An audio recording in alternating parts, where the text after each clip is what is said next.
আজ রসুলপুর গাবতলী শাখা মোটর শ্রমিক ইউনিয়নের পরিচালনা কমিটির নির্বাচন উৎসবমুখর ও শান্তিপূর্ণ পরিবেশে অনুষ্ঠিত হচ্ছে। সকাল থেকেই লাইনে দাঁড়িয়ে সাধারণ শ্রমিকদের স্বতঃস্ফূর্তভাবে তাদের ভোটাধিকার প্রয়োগ করতে দেখা গেছে। কোনো ধরনের অপ্রীতিকর ঘটনা ছাড়াই সুষ্ঠু ও নিরপেক্ষভাবে ভোটদান প্রক্রিয়া এগিয়ে চলছে।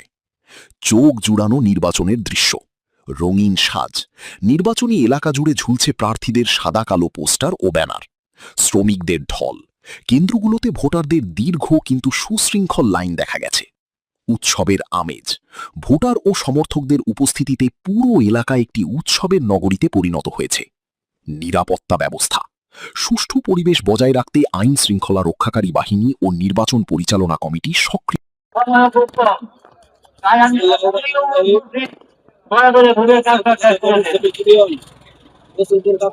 সাধারণ সদস্য আমরা আজকে 21 তারিখ নির্বাচন চলতেছে, নির্বাচন সুষ্ঠুভাবে চলতেছে, ভোট হইতেছে।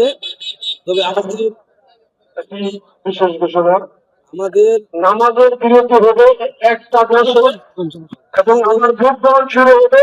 যারা এখন বর্তমানে আমাদের এই যে নেতৃবৃন্দ নেতা যারা পাস করছে, সিলেকশনে গেছে, তাদের কাছে চাওয়া হইলো সাধারণ শ্রমিক যাতে কল্যাণের টাকা লইয়া যাতে তারা কোনোদিন দীর্ঘদিন ঘুরে বর্তমানে ঘুরতেছে এটা জানি না হয়, লাঞ্ছিত না হয়। কল্যাণের টাকা লইয়া বর্তমানে নেতৃবৃন্দ নেতারা প্রত্যেকটা শ্রমিককে ঘুরাইতেছে। আমার টাকা আমাকে দিবে, আমার কল্যাণের টাকা আমাকে দিবে, আমার ফ্যামিলি কেন ঘুরবে, আপনার ফ্যামিলি কেন ঘুরবে?